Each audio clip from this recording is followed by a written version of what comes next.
menyelamatkan pekerja Indonesia.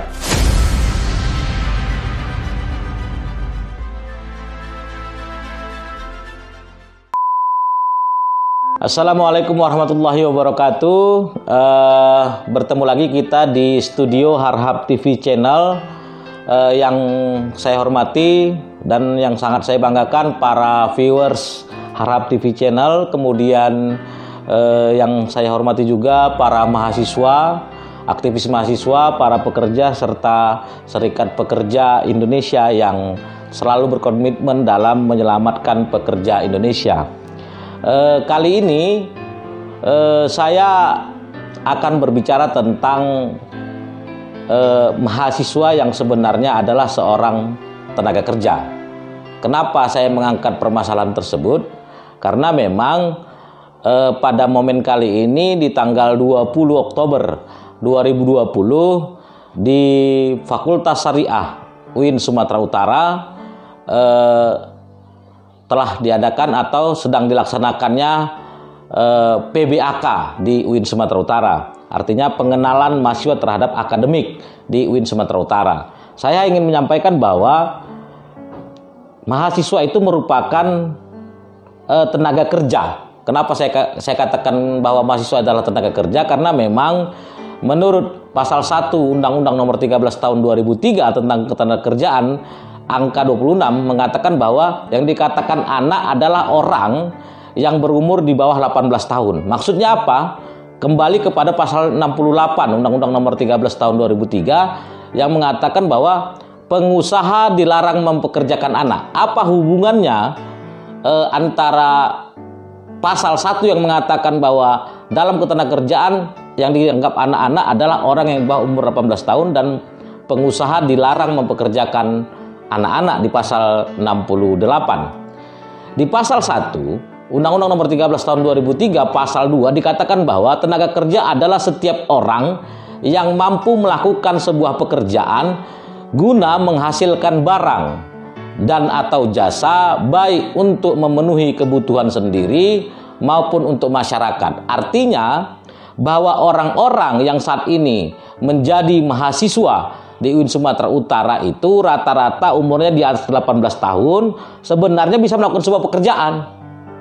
Tetapi mereka tidak melakukan sebuah pekerjaan. Padahal secara umur mereka sudah bisa dianggap sebagai tenaga kerja atau seorang tenaga kerja sebagaimana termaktub pada pasal 1 angka 2 Undang-Undang Nomor 13 Tahun 2003. Saya ulangin. Angka 2 pada pasal 1 Undang-Undang Nomor 13 2003 mengatakan bahwa tenaga kerja adalah setiap orang yang sudah mampu melakukan sebuah pekerjaan. Jadi kan adik-adik mahasiswa ini sebenarnya sudah mampu melakukan sebuah pekerjaan yang bisa memenuhi kebutuhannya sendiri dan masyarakat, tetapi diamanahkan oleh para keluarganya atau orang tuanya mereka untuk tidak menjadi pekerja dulu, tetapi mereka menjadi mahasiswa untuk untuk melakukan proses pembelajaran lanjutan dari SMA atau aliyahnya. Apa hubungannya dengan PBAK? Hubungannya adalah saya ingin memastikan bahwa agar seluruh mahasiswa tahu di dalam Undang-Undang Nomor 13 Tahun 2003 mereka sudah layak dikatakan sebagai tenaga kerja. Tetapi karena mereka belum melakukan sebuah pekerjaan, mereka masih dikatakan sebagai tenaga kerja. Kalau mereka sudah melakukan sebuah pekerjaan, maka mereka bukan lagi disebut sebagai tenaga kerja, tetapi disebut sebagai pekerja. Apa itu bedanya pekerja dengan tenaga kerja? Kalau tenaga kerja belum melakukan sebuah pekerjaan tetapi sudah melakukan kalau pekerja itu sudah melakukan sebuah pekerjaan, sedangkan tenaga kerja masih pada konteks mampu melakukan sebuah pekerjaan tetapi belum melakukan sebuah pekerjaan. Pada pasal 1 angka 3 dikatakan bahwa bekerja adalah setiap orang yang bekerja dan menerima upah atau imbalan dalam melakukan sebuah pekerjaannya. Artinya mahasiswa itu sebenarnya bisa dikategorikan sebagai tenaga kerja, tetapi belum bisa dikategorikan sebagai pekerja karena mereka belum melakukan sebuah pekerjaan. Saya rasa sampai situ dapat dipahami. Oke, kembali kepada cerita PBAK khususnya di Prodi Hukum Pidana Islam Fakultas Syariah dan Hukum. Kebetulan saya diberikan amanah untuk mengisi materi PBAK oleh HMJ atau Himpunan Mahasiswa Jurusan di Prodi Hukum Pidana Islam Fakultas Syariah dan Hukum UIN Sumatera Utara. Saya hanya ingin menyampaikan beberapa hal saja selain tadi pemanasan terkait ketenaga kerjaan. Adik-adik mahasiswa baru di Prodi Hukum Pidana Islam Fakultas Syariah dan Hukum UIN Sumatera Utara, ada beberapa hal yang perlu adik-adik pahami, bahwa nanti ketika Anda melakukan sebuah proses perkuliahan dari awal ya sampai nanti proses penambatan, ada beberapa proses yang perlu saya sampaikan dan yang perlu Anda pahami. Apa itu? Yang pertama, dalam memulai perkuliahan itu ada namanya KRS, Kartu Rencana Studi, yang di UIN Sumatera Utara sudah dilakukan atau pengisiannya melalui online. Kemudian ada namanya KHS, Kartu Hasil Studi. Artinya seluruh nilai Anda itu nanti akan dimuat dalam KHS. Kalau dulu kalian waktu SMA itu namanya raport. Jadi itu nanti akan berproses secara online di UIN Sumatera Utara. Kemudian cara-cara pengisian KRS, apalagi saat ini kita sedang perkuliahan daring, itu sudah diterangkan oleh pemateri pada item materi terkait masalah perkuliahan daring. Saya hanya ingin menyampaikan hal-hal kunci saja. Yang pertama, Anda akan berhadapan dengan namanya KRS yang harus Anda isi, karena KRS itu adalah salah satu persyaratan untuk mengikuti perkuliahan ketika KRS itu Anda isi. Jadi kalau KRS-nya tidak diisi, berarti Anda dianggap tidak kuliah. Itu yang pertama. Yang kedua, setelah Anda menjalani perkuliahan nanti di akhir semester 1, Anda akan mendapatkan KHS, Kartu Hasil Studi. Misalnya, satu semester 1 itu ada 10 mata kuliah. Oke, berapa indeks prestasi adik-adik? Kalau memang nanti indeks prestasinya 3,0, berarti rata-rata B misalnya. Dan Anda akan dari KHS itu, hasil KHS itu Anda akan melihat apakah Anda bisa mengambil seluruh mata kuliah yang diwajibkan pada semester selanjutnya atau pada semester 2. Itu akan diwajibkan biasanya kita di Prodi Hukum Pidana Islam itu 20 SKS. Berarti kalau IP-nya 3,5 atau kalau IP-nya masih 3,0, mereka punya peluang untuk mengambil mata kuliah ke atas. Artinya bisa mengambil mata kuliah di semester 4, 6, dan seterusnya. Tetapi apabila itu tidak mengganggu waktu adik-adik. Kalau saya sih menyarankan kepada adik-adik di Prodi Hukum Pidana Islam tidak perlu mengambil mata kuliah ke atas. Kenapa? Karena sepengetahuan saya, pengambilan mata kuliah ke atas itu tidak menjamin bahwa Anda akan cepat sarjana. Tetapi saya menyarankan agar tetap konsentrasi pada mata kuliah wajib. Itu saja yang Anda ambil, dan terus nanti IP-nya baik, indeks prestasinya baik, Anda akan cepat menyelesaikan perkuliahan Anda. Selanjutnya, nanti adik-adik akan menemukan namanya PA atau pembimbing akademik. Pembimbing akademik ini gunanya adalah untuk meng-ACC. Itu adalah wali Anda, wali akademik Anda, untuk meng-ACC apakah KRS itu bisa KHS itu atau KRS itu cocok untuk Anda ambil mata kuliahnya, kira-kira gitu. Jadi nanti kawan diskusi Anda itu, adik-adik itu adalah namanya pembimbing akademik, nanti akan dibagikan oleh fakultas. Selanjutnya, nanti Anda akan mengikuti di semester 5 namanya pengabdian masyarakat. Jadi kita sebagai mahasiswa wajib melakukan pengabdian kepada masyarakat. Kemudian di prodi kita akan ada magang.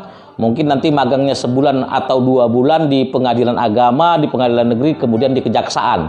Selanjutnya nanti di semester 6 menuju semester 7 ada namanya kuliah kerja nyata. Kebetulan KKN kemarin di bulan Agustus itu diadakan secara daring. Dan ini akan terus Anda jalanin. Kemudian nanti setelah proses selesai sampai semester 7, Anda akan diwajibkan memiliki yang namanya kartu E. Apa itu kartu E? Kartu E ini adalah laporan Anda bahwa Anda aktif dalam mengikuti banyak kegiatan akademik atau kegiatan-kegiatan yang terkait dengan kemasyarakatan, seminar, dan lain-lain. Nanti itu akan dicantumkan dalam kartu E. Kemudian nanti Anda juga akan diwajibkan memiliki kartu D. Apa itu kartu D? Itulah tadi penjalanan kewajiban Anda mengikuti pengabdian masyarakat, mengikuti magang, dan sudah lulus Qiraatul Kutub misalnya. Nah, artinya apa? menjelang tamat ingin melakukan ujian komprehensif, Anda harus memiliki kartu E dan kartu D.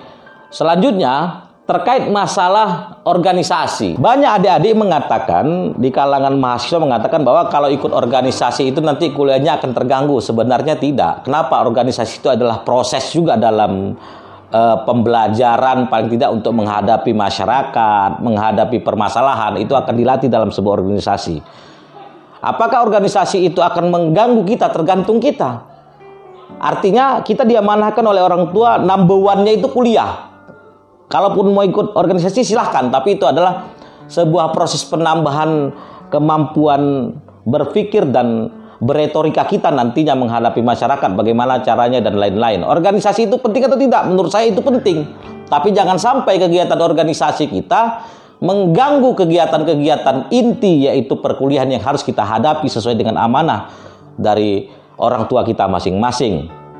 Ada kata kunci yang ingin saya sampaikan kepada adik-adik mahasiswa Prodi Hukum Pidana Islam Fakultas Syariah dan Hukum UIN Sumatera Utara, bahwa dalam perkuliahan tidak hanya dibutuhkan, saya ulangi, tidak hanya dibutuhkan bahwa seorang mahasiswa itu harus pintar. Tidak hanya dibutuhkan mahasiswa itu harus pandai. Tetapi silahkan adik-adik menggunakan ilmu pintar-pintar dan pandai-pandai. Kenapa? Orang pintar belum tentu dia bisa menggunakan ilmu pintar-pintar. Orang pandai belum tentu bisa menggunakan ilmu pandai-pandai. Artinya fleksibilitas. Karena kadang nanti adik-adik akan menemukan dosen yang katanya killer dengan tanda petik. Misalnya, ya kita harus pintar-pintar menghadapi dosen seperti itu. Atau misalnya ada perkuliahan atau tugas yang kita tidak bisa hadapi, atau ada pertanyaan-pertanyaan yang tidak bisa kita jawab, ya kita harus pintar-pintar untuk menyelesaikan permasalahan itu. Contohnya apa? Ya tengok dosennya maunya apa. Kalau dosennya maunya kita tidak berpakai topi atau tidak berpakai celana jeans, ya jangan pakai celana jeans. Kalau ada dosen yang nggak mau kita duduk di belakang mahasiswi, kalau dia mahasiswa ya jangan duduk di belakang mahasiswi.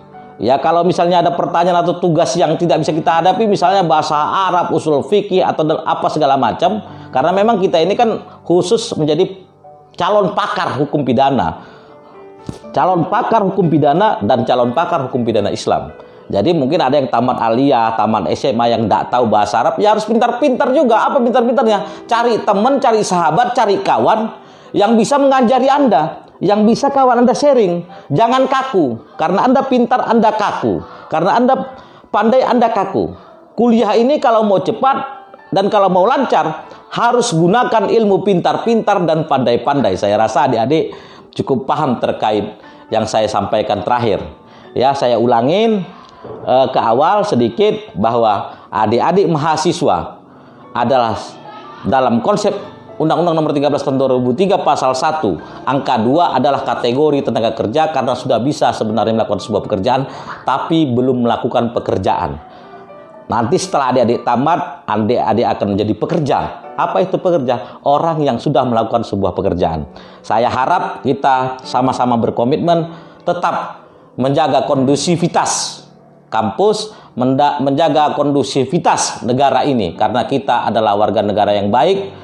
Mari kita selamatkan pekerja Indonesia. Saya berharap adik-adik mahasiswa maba Prodi Hukum Pidana Islam tetap satu komitmen, tidak akan berpihak kepada orang-orang yang menzolimi masyarakat, termasuk pengusaha yang menzolimi para pekerjanya. Ini adalah kata yang tidak ada tawar-menawar. Selamatkan pekerja Indonesia. Wallahul muwaffiq ila aqwamit thoriq. Wassalamualaikum warahmatullahi wabarakatuh. Selamatkan pekerja Indonesia.